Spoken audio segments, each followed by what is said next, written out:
Hello again. Today I'm here to talk about my favorite 50 video games. Um, I know we're both going to do a list because our lists are going to be very, very different. So this is my favorite 50 video games, and I'm sure there'll be a lot more detail on the other lists. I don't play as many. I tend to stick to the same things and play them repeatedly. So without further ado, the first game I'm going to list is Parasite Eve, which is kind of weird because I actually haven't played it. The reason I want to list this, though, and it's still a favorite, is I bought this game when I bought a PlayStation for my husband, and that was, a long time ago. But it was kind of like the first game we played together, and I kind of had the walkthrough, and I got to help him through it. And it was the first game I had ever played that was like legitimately a story. And, I was used to things like Mario and Pac-Man and, they're just kind of a game, I guess, but they didn't have like a whole plot and story and all the depth of character, this kind of role-playing game. So that's why Parasite Eve is still a favorite of mine, even though I technically haven't played it. And going into another one I technically haven't played would be Silent Hill. The whole Silent Hill series is really a favorite of mine, and I could definitely rank it higher, except for the fact that I actually struggle playing these. I get very, very scared, and then I just kind of throw the controller down because I get so scared. But Silent Hill is the first game that has kept me up all night. Like, I literally couldn't sleep. So we stayed up playing just because it was too scary to go to bed. I've had many a night of nightmares from Pyramid Head, and yet I keep obviously playing them because they're awesome, but definitely very, very scary. So moving into things I have played, I'm going to start with The Sims because while I enjoy The Sims, and I've definitely spent many, many hours of my life playing The Sims, I feel like it's not as fun unless you have cheat codes, because I don't really want to waste all that time with like making sure they are peeing and they're, cooking and eating and practicing their cooking skills. And I know that's kind of the whole point of the game, but it also just feels like that's all I'm doing, and I'm not actually like building characters and moving their progression and their careers and all those, the more fun parts of the game. So I guess it's like life. I feel like it's too much like life without the cheat codes. So, don't really want to play without them. After that, I have NHL 2020. This is kind of a ridiculous game, again, to have on here because I don't really play the hockey part of the game. I'm just very, very addicted to the franchise mode, and have literally spent entire weeks just on like vacation just playing franchise mode for hours.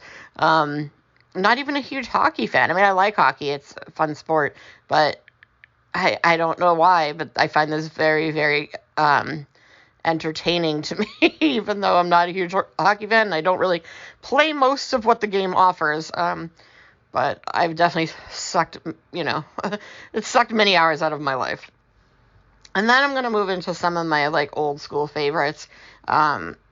So we have Centipede.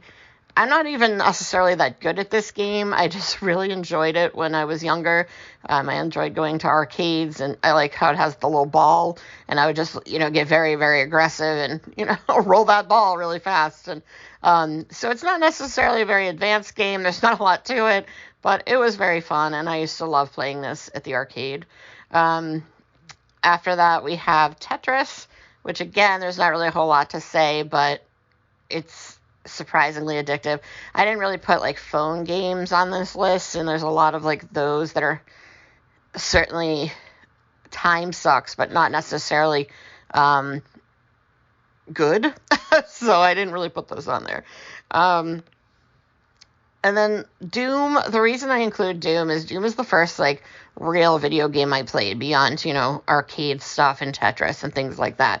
And so I played this in high school, and I mean, obviously I'm dating myself, but I just thought it was so much fun, and, I got really, really into it, and I loved I'd get so into it, we'd like turn the lights off and we'd all kind of sit around the computer, and you get so into it, you would start like ducking, and just obviously it's so cheesy now when you look at the graphics. It's like, how is this remotely interesting? But at the time, this was very, very impressive. And then another one that just took hours and hours of my life, and is strangely appealing, even though not a whole lot happens, is Lord of the Rings Online, or LOTRO. I really enjoyed this. The problem I have with MMOs, and the reason I don't play them, is that I like to finish things. And you'll see as I get later in my list, I have a lot of RPGs that I eventually just stopped playing because I had played so many hours, hundreds and hundreds of hours. And at some point I was like, okay, I'm just literally never going to stop if I don't just pick a time to stop. And that's kind of the problem I have with MMOs, is they just can go forever. And at some point I need to feel like I've like wrapped it up. So I haven't really gone back to it. I did go back to it a couple times since, officially being done, and I get kind of sucked into it again. It's fun, but again, and I don't have a lot of, I don't have a huge online network, and I don't have a lot of people to play with, so, I'm sure that's more appealing because I could do things like raids and stuff, but I'm not very good, so I don't know that you'd want me in a raid. All right, so moving on from there, we have Rogue Galaxy. This was kind of just like a pretty generic, cheesy RPG, back in the day, but this little blue guy, that's Jupus, and I don't know why, but I found him very entertaining, and so that's why this is on the list. I don't really remember a whole lot about the game. It was fine. It was like any other RPG, but I did like Jupus. Then we have Professor Layton. I'm pretty sure this is a picture from the Curious Village. These are really fun if you're into handhelds. I don't really do a lot with handheld games. I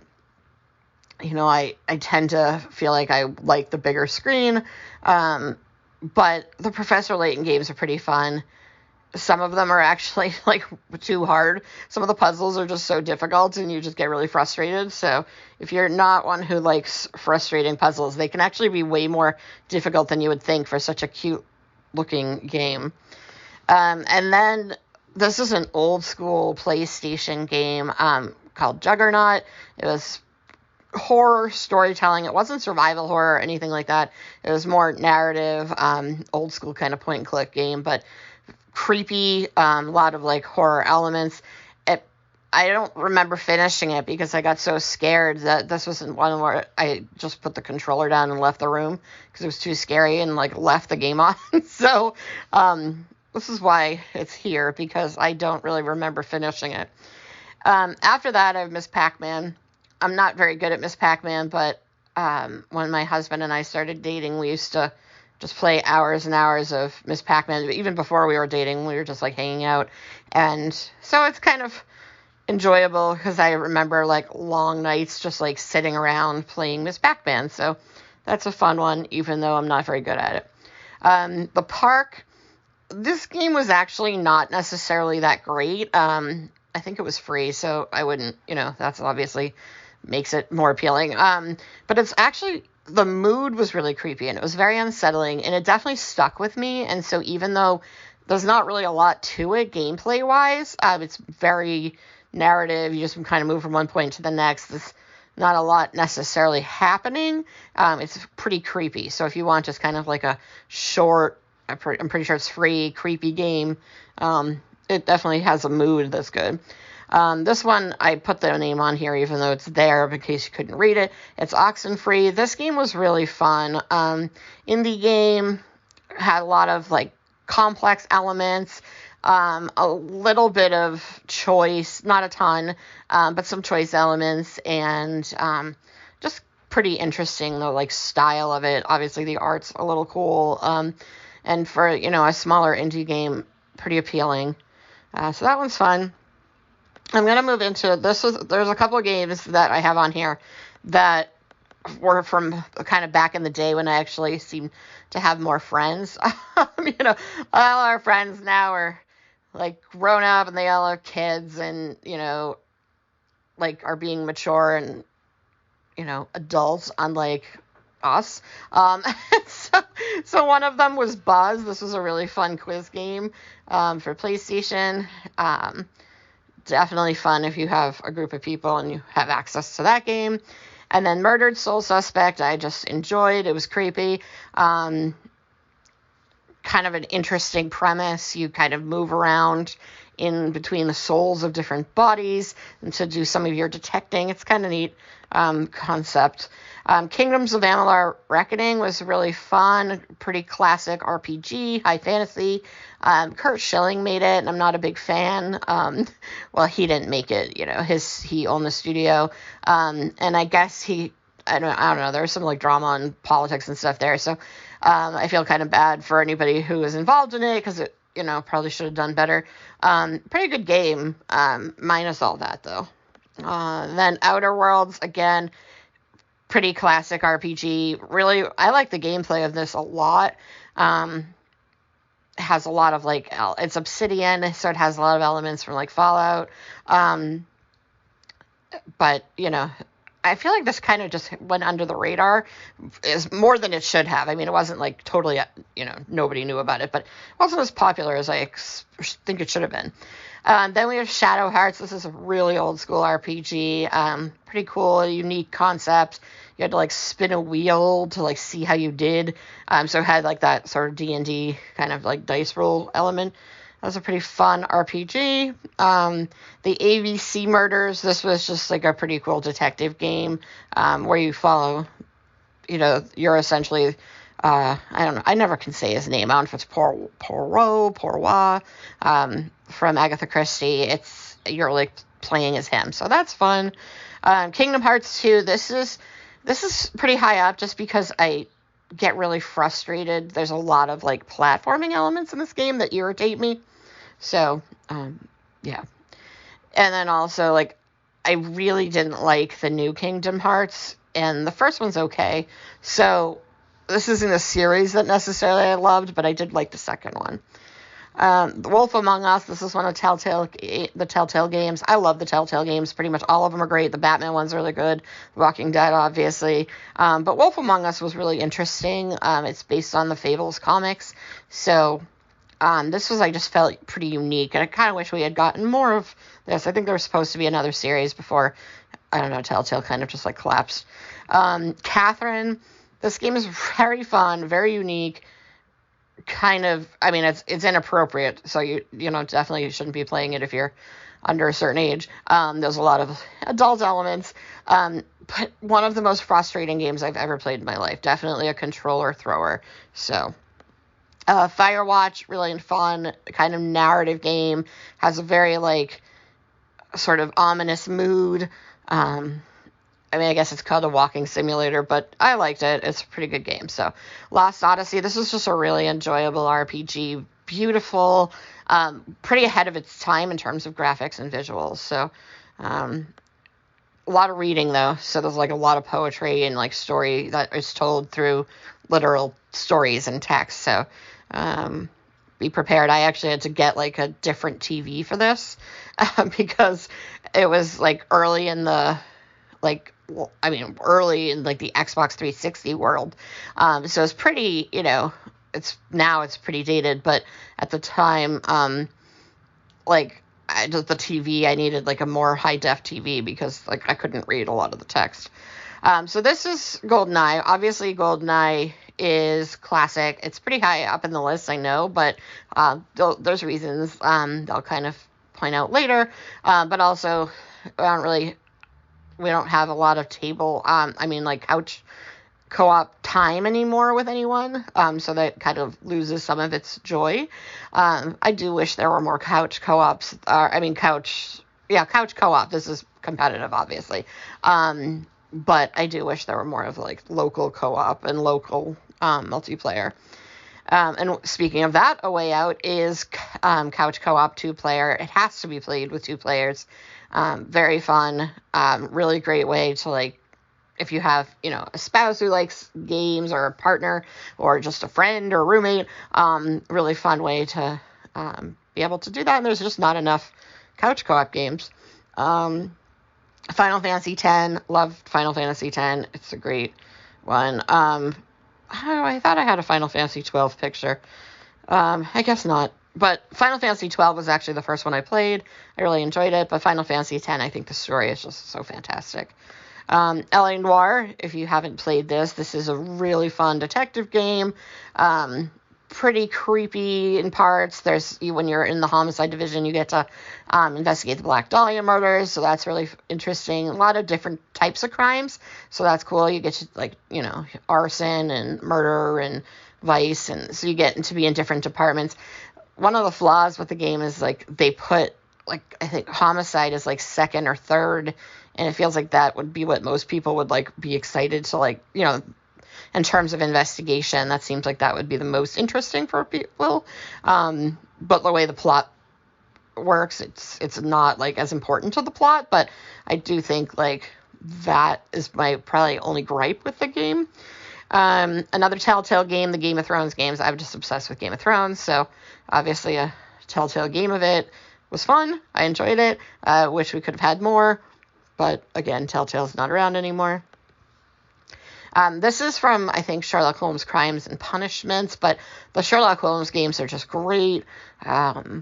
Really good with, the elements of deduction, and then just the investigative processes are pretty fun.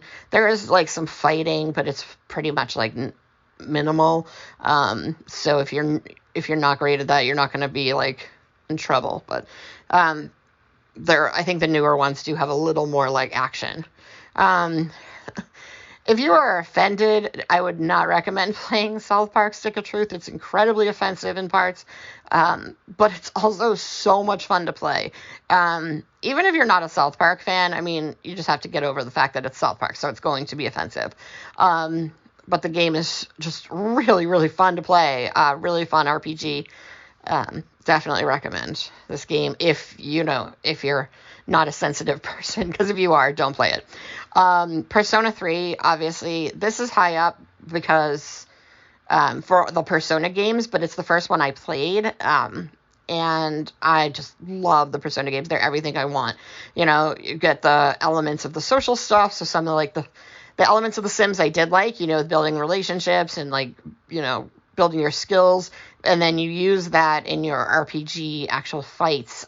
So it's just got kind of everything I like in a game. My husband was like, hey, would you be interested in this game? I guess you go to school and then you build relationships and then you fight some stuff at night, and it's like an RPG. And I was like, yeah, that sounds fun. And of course, it's now the greatest series I've ever played. So definitely love the Persona series.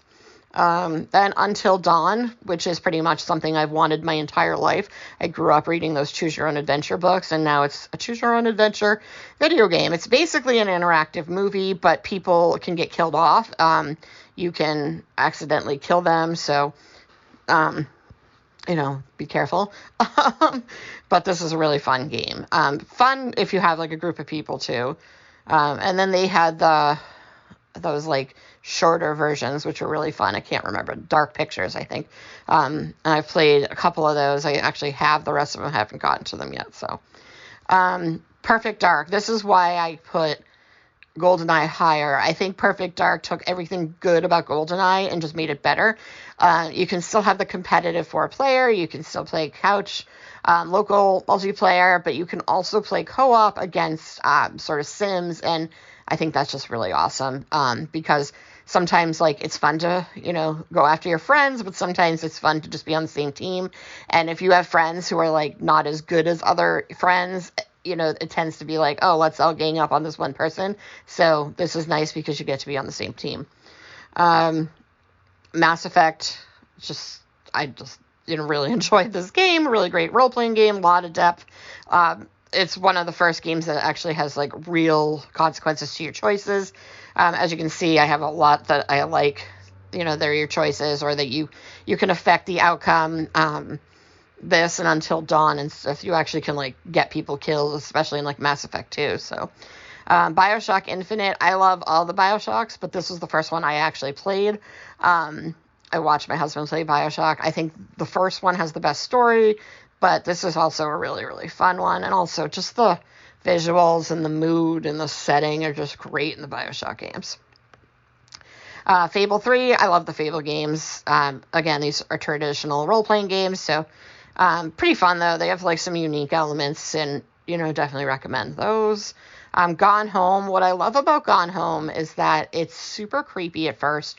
You're alone in a house, and everybody in your family is missing, and it's dreary. There's a thunderstorm, the power's flickering, and you just are going through everybody's stuff, basically, and, like, reading notes around the house and picking up things and essentially, like, discovering things about your family. And it has a very, like, creepy tone, but then it takes a more emotional turn towards the end of the story, and it was just incredibly impactful. And I love this game. Skyrim, obviously, this was one of those ones that I just had to give up at some point because it was just so long, and I had put in so many hours that I was just like, okay, I'm just done. I have Dragon Age Inquisition. I actually think I like Dragon Age Origins and Dragon Age 2 better. Although, I mean, they're all great. So, I think, this one was a little different in the style, but I ended up playing more out of it. So, I don't know. Maybe I do like it more. I don't care. I love all the Dragon Age games. I like dragons, obviously. Detroit Become Human, perfect example of one where your choices matter. Pretty elaborate, all the, like, different branches of the things you can do. So there's a lot of replayability as well, and so that's kind of fun. Borderlands, the first one, the first one's my favorite just because, well, it's not my favorite, but, it's the one I played, and I like the character. I liked playing Lilith, but I never, ever want to search for pizza again, so this is that scene. So frustrating. Witcher 3, I mean, as an RPG, again, this is just amazing. This is another one, though, that I stopped. I had played one of the DLCs, and I had a bunch of not missions, but, like, those hunts left, and some of another DLC, and I just was like, okay, I'm done with this. This is, like, I think, like, 400 hours or whatever is enough time in my life. Eternal Darkness is just so fantastic. This is probably one of the best games ever, and I just don't understand why it hasn't been remade or why there hasn't been a sequel. We need this. We all need to experience Eternal Darkness. The sanity meter was also such a great gimmick, and I love this game so much. Fallout 3 is just, I mean, I like all the Fallout games. Fallout 3 was the first one I really played, so I always kind of go with my originals, and I like the setting, I think, the most in DC, so Fallout 3 was great. I should like Boston, but I don't know, for some reason I really like this one. Persona 4, that's the second of the Personas that I played. Played this one, I've played it multiple times, played the first Persona 4 multiple times, and then Golden multiple times. Love this game. Borderlands 2 I have played, I don't even know, countless times. Put so many hours into this. Again, it's one of the few games that has local multiplayer, but also you can do online multiplayer, so it's great because I could play with my husband, but then we could also, like, join in with friends, and then obviously the Tiny Tina Assault on Dragon Keep DLC is just probably the best DLC ever made. So that's what that is in this picture. I just love this game so much too. And then my favorite two games, Life is Strange. Life is Strange is probably my favorite game in terms of emotional impact.